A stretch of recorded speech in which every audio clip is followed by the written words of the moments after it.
네, 여러분 안녕하세요. 도시화경제 송승현입니다. 최근 그 서울 아파트 값이 86주 만에 하락 전환을 했습니다. 그렇기 때문에 부동산 시장의 판도가 변할 수 있다라는 의견들이 나오고 있는데요.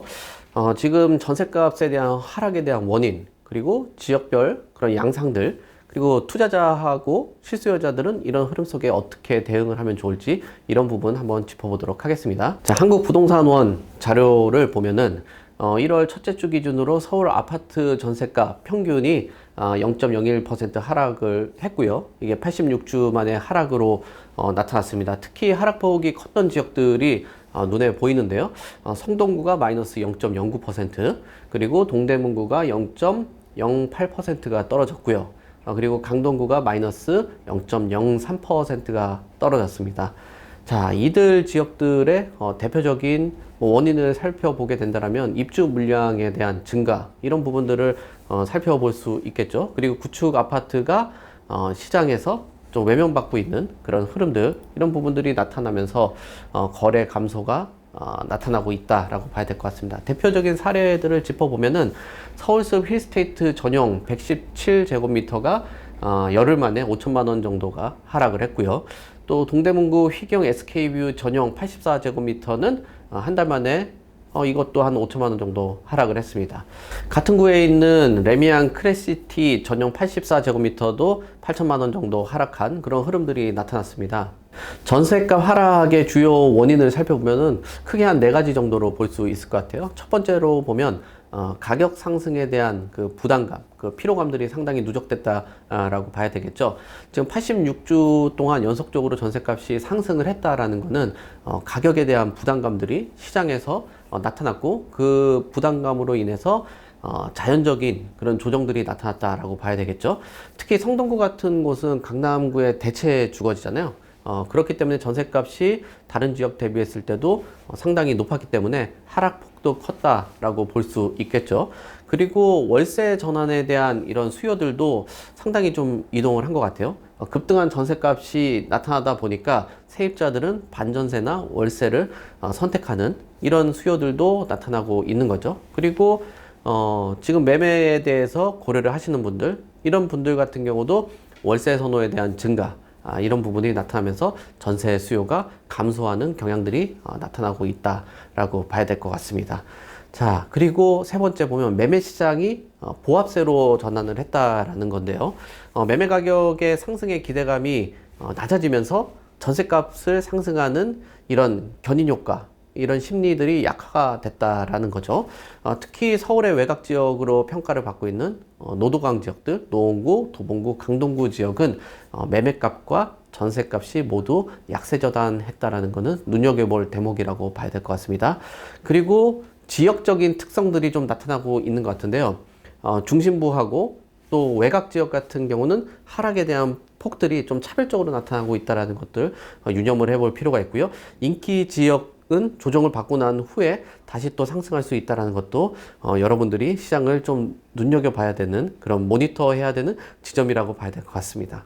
자, 그러면은 항상 이런 질문들을 많이 하시거든요.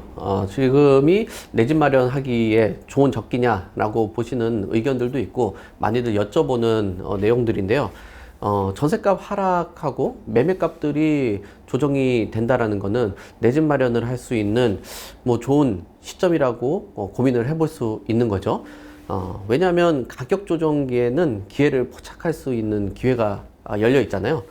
매매 가격이 하락세로 돌아설 가능성들은 조금 낮을 수 있겠지만 보합세를 유지하는 기간 동안은 내 집 마련을 할 수 있는 기회로 작용할 수 있을 것 같아요. 그 지역들 중에서도 뭐 동대문구라든지 강동구 지역들의 조정폭이 큰 지역들, 이런 곳들 잘 살펴보시면 좋을 것 같고요. 또 서울의 외곽 지역, 노도강 지역들도 잘 한번 살펴보면은 좋을 것 같습니다. 이런 곳들의 실거래가를 전반적으로 모니터를 하면서 내 집 마련 시기를 포착을 한다라는 것은 여러분들에게 기회가 될 수 있다라고 볼 수 있을 것 같습니다. 그리고 금리 동향에 대해서 좀 주목을 해볼 필요가 있는데, 지금 현재 금리가 높은 거는 사실이잖아요. 이런 높은 금리가 하반기에는 일정 부분 조정될 가능성이 있다라는 거죠. 그러면은 금리 인하에 대한 부담감들이 줄어들고 이런 것들에 의해서 뭐 자산 가격이 올라갈 수도 있겠지만 또 실거주자들에게는 아무래도 매입을 할 수 있는 진입에 대한 장벽이 좀 낮아질 수 있다라는 것도 유념을 해볼 필요가 있고요. 그래서 1분기 동안은 굉장히 시장을 관찰을 하고 2분기에는 진입에 대한 그 전략들 이런 부분들을 수립할 필요가 있다라고 봅니다. 그리고 전세에서 월세로 전환하는 것들 이런 것들은 지금 월세에 대한 비중들이 커진다라는 거는 전세에서 월세로 갈아탄 세입자들 이분들은 아무래도 그 전세금들이 묶여 있는 금액들이 그렇게 크지가 않다 보니까 이 보증금을 전세로 놓을 수 있었던 그 금액만큼 월세를 선택을 하면서 이 월세를 가지고 내 집 마련을 하는 전략들 이런 부분들을 수립을 하는 게 좋지 않겠냐라고 보여집니다. 자, 그러면 부동산을 투자적인 관점으로 운영하시려는 분들도 전략들을 세울 필요가 있겠죠. 월세 수익형으로 전환하는 것도 좋은 전략이라고 봐야 될 것 같습니다. 지금 월세 선호에 대한 흐름들이 나타난다라는 거는 월세 수익률이 높은 신축 아파트를 선택을 한다든지 또 외곽에 있는 아파트를 선택을 하는 전략들 또는 비아파트를 활용해서 월세 수익을 키우는 전략들 이런 쪽으로 전략들을 수립을 하면 좋을 것 같아요. 특히 뭐 공급이 좀 부족할 수 있는 지역들 있잖아요. 이런 지역들은 수익을 기대를 해보면서도 향후에 매각 시 어떤 희소성을 그 반영한 그런 가격이 형성될 가능성도 있기 때문에 월세 전환을 활용할 그런 수익형 부동산으로 투자 전략들 세우는 거 좋을 것 같고요. 또 지역을 선택을 한다면 역시나 하락폭이 나타난 지역들을 선택을 해야 되겠죠. 내가 저가 매수를 할 수 있다는 거는 어떤 수익을 향후에 기대할 수 있는 수익률도 향상이 될 수 있고 또 거기에 매각 차익을 기대를 할 수 있는 지역들이겠죠. 특히나 전셋값이 하락이 많이 나타난 그 성동구라든지 또 동대문구, 강동구 지역들을 가지고 대표적으로 모니터를 하시는 게 좋을 것 같고요. 중장기적으로는 반등할 수 있는 지역이라고 평가받는 지역이다 보니까 이런 지역들을 유심히 살펴보시면 좋을 것 같습니다. 그리고 가격 조정기에 잘 매입을 하게 된다면은 금리 인하 시에는 또 추가적으로 가격의 반등세가 좀 더 강하게 나타날 수 있기 때문에 지역 선정을 잘 하시는 게 좋은 전략이 되지 않을까라고 보고요. 그리고 금리 동향 그리고 정책에 대한 변화 이런 것들을 좀 민감하게 대응을 하실 필요가 투자자들은 있습니다. 그래서 금리가 인하되거나 대출 규제가 좀 더 강화가 되거나 또는 완화가 되거나 시점이 미뤄진다라고 하면은 투자 심리가 자극될 수 있고 위축이 될 수 있거든요. 그 시점을 민감하게 대응을 하실 필요가 있고요. 또 금융권의 움직임에 따라서 좀 빠르게 대처하는 그런 투자 전략들을 세우셨으면 좋겠습니다.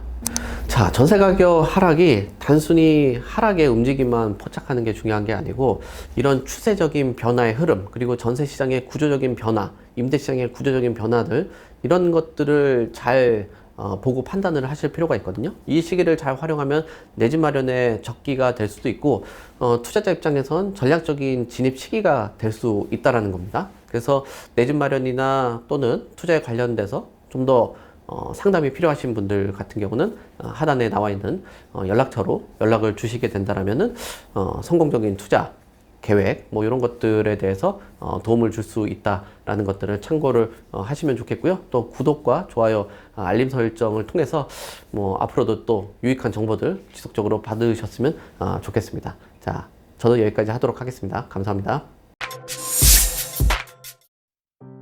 또 다른 세상을 맞이하라. 낡은 정보를 지워라. 새로운 감각을 익혀라. 변화하는 미래에 맞서라.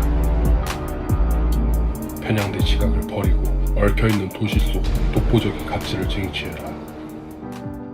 당신이 만드는 미래의 기회, 도시화 경제.